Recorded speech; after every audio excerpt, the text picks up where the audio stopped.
नमस्कार। टीडीएम सफलता चैनल में एक बार फिर आप सभी का स्वागत है। आज के इस वीडियो में आप कक्षा 10 गणित एनसीईआरटी पैटर्न पर आधारित आप कक्षा 10वीं के चैप्टर 12 पृष्ठीय क्षेत्रफल और आयतन के प्रश्नों को हल कर रहे थे, जिसमें प्रश्नावली 12.2 के प्रश्नों को प्रश्न क्रमांक 6 तक आप हल कर चुके थे। अब आज इस वीडियो में आप प्रश्न क्रमांक 7 और 8 को हल करेंगे। तो प्रारंभ करते हैं कि एक ठोस में ऊंचाई 120 सेंटीमीटर और त्रिज्या 60 सेंटीमीटर वाला एक शंकु सम्मिलित है, जो 60 सेंटीमीटर त्रिज्या वाले एक अर्धगोले पर आरोपित है। तो आप समझते जाएं कि एक ठोस में एक शंकु है, जिस शंकु की त्रिज्या है 60 सेंटीमीटर और उस शंकु की ऊंचाई है 120 सेंटीमीटर, जो एक 60 सेंटीमीटर त्रिज्या वाले एक अर्धगोले पर आरोपित है। यानी एक अर्धगोला है जिस पर शंकु आरोपित है, उस अर्धगोले की त्रिज्या भी 60 सेंटीमीटर है।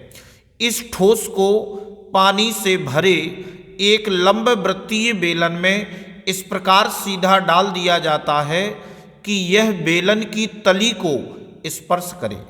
यानी इस तरह से हमें डालना भी है कि यह बेलन की तली को स्पर्श करे।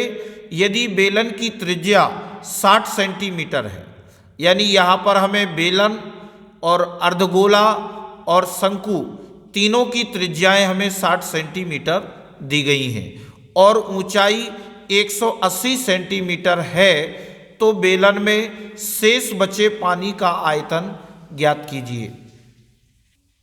तो अब आप इस प्रश्न में समझेंगे कि एक ठोस है जो अर्धगोले पर एक शंकु आरोपित है। इस ठोस को एक बेलन में डुबाया गया है, जिसकी तली तक वह स्पर्श करता है। इस बेलन की ऊंचाई 180 सेंटीमीटर और त्रिज्या 60 सेंटीमीटर है। शंकु की त्रिज्या भी 60 सेंटीमीटर है और अर्धगोले की त्रिज्या भी 60 है। तो अब आप इसको किस प्रकार से लिखेंगे? तो आप इसमें लिखेंगे कि शंकु की त्रिज्या r बराबर अर्धगोले की त्रिज्या r बराबर बेलन की त्रिज्या r बराबर 60 सेंटीमीटर, क्योंकि ये तीनों की त्रिज्याएं समान हैं। और शंकु की ऊंचाई h बराबर आपका 120 सेंटीमीटर, बेलन की ऊंचाई कैपिटल H बराबर 180 सेंटीमीटर। ये आपने इतना प्रश्न में आपको दिया गया है।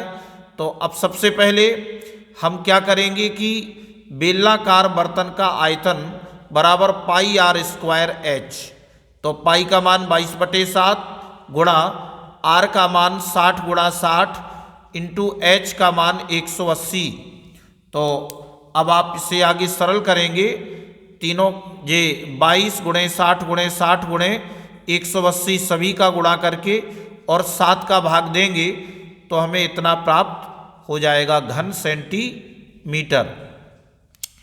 अब आगे हम निकालेंगे कि बेलन में डाले गए ठोस का आयतन, यानी इस पूरे बेलन में जो हमने ठोस डाला हुआ है, इस ठोस के रूप में हमें अर्धगोला और शंकु दिया गया है।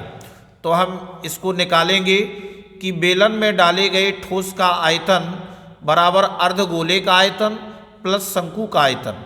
तो अर्धगोले का आयतन होता है 2/3 पाई आर क्यू प्लस शंकु का आयतन होता है 1/3 पाई आर स्क्वायर H।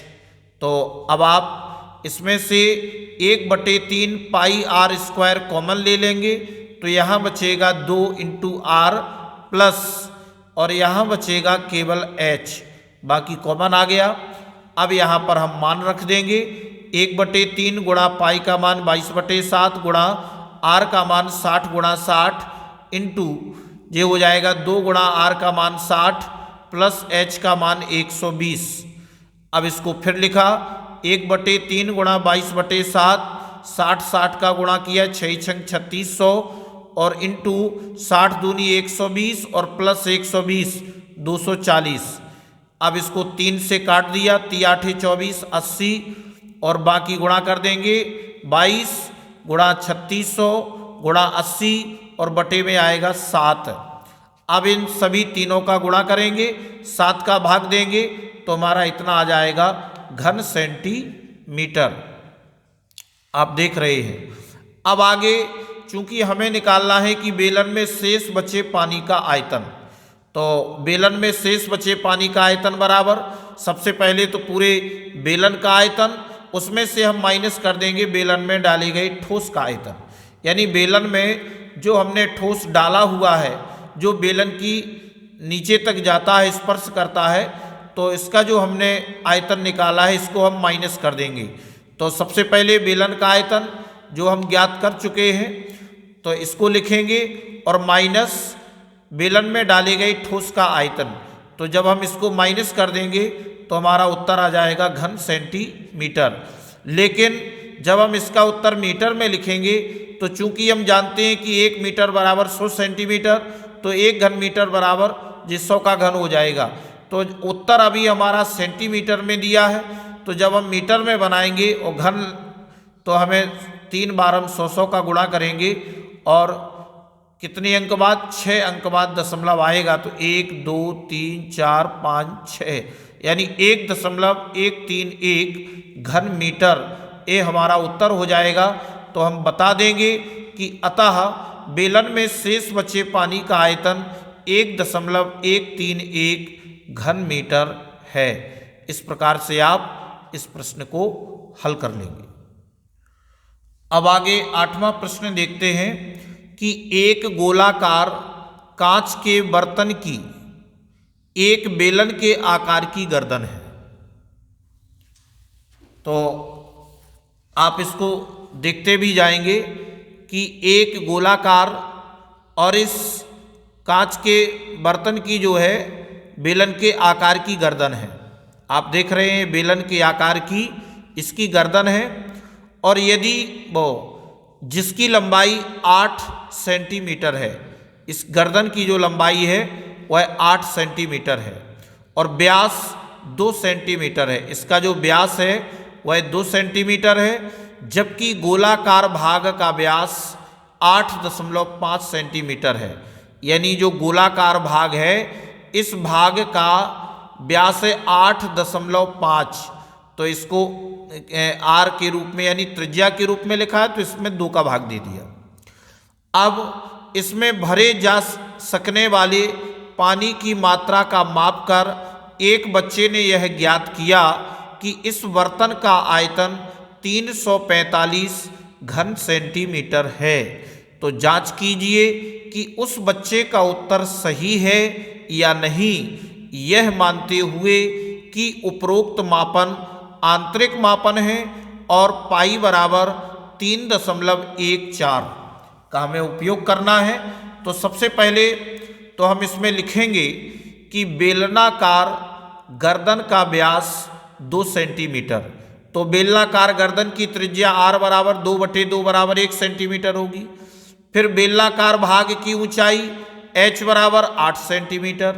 फिर गोलाकार भाग का व्यास, एक गोलाकार बना हुआ है, इसका व्यास 8.5, तो गोलाकार भाग की त्रिज्या कैपिटल R बराबर 8.5/2 सेंटीमीटर। अब क्या करेंगे इसमें कि बर्तन में पानी का आयतन, जो हमारा पूरा बर्तन बना हुआ है, इस बर्तन में पानी का जो आयतन होगा वह गोलाकार भाग का आयतन और प्लस बेलनाकार भाग का आयतन, यानी गोले में कितना पानी भरा है और इस बेलन में कितना पानी भरा है, इन दोनों को हम प्लस कर देंगे। तो गोलाकार जो भाग का आयतन है वह 4/3 पाई आर क्यू प्लस बेलनाकार भाग का आयतन पाई आर स्क्वायर एच बेलन का आयतन। अब 4/3 गुणा पाई, आर का मान हमें दिया है 8.5/2, तो इसमें क्यू है तो हम 3 का क्यू कर देंगे प्लस पाई इंटू आर का मान, चूंकि ये बेलनाकार है तो आर का मान 1, तो 1 का वर्ग इंटू एच का मान 8। बेलनाकार भाग की ऊंचाई है 8। अब आगे सरल करेंगे तो इनमें से पाई कॉमन ले लिया, तो यहाँ 4/3 इंटू इसका हम 8.5/2 का 3 बार गुणा करेंगे, तो 3 बार गुणा कर दिया और 2 का 3 बार होगा, तो 2 दूनी 4 दूनी 8 और प्लस पाई कॉमन आ गया, 1 का वर्ग 1 ही होगा और प्लस में ये आपका 8 आ गया। फिर आगे सरल किया पाई इंटू 4/3 गुणा, अब इन दोनों का गुणा किया तो 72.25 गुणा 8.5/8 और प्लस 8। अब 4 से इस 8 को काट दिया तो 4 दूनी 8 पाई इंटू 1/3, तो अब इनका आपस में गुणा कर दिया तो 614.125/2 प्लस 8, तो पाई इंटू अब 614.125, 3 का 2 में गुणा किया 6 प्लस 8, अब इसका एलसीएम लेके हल किया तो 6 आया और ये आपका 614.125 प्लस 8 छंग 48। अब इसमें पाई का भी गुणा कर दिया 3.14 गुणा, अब इन दोनों को आपस में जोड़ दिया 662.125/6। इन दोनों को जोड़ने के बाद हम इसमें गुणा करेंगे और ऊपर ऊपर का गुणा कर दिया और नीचे 6 का हम भाग दे देंगे, तो उत्तर आ गया 346.51। अतः बच्चे का उत्तर 345 घन सेंटीमीटर गलत है।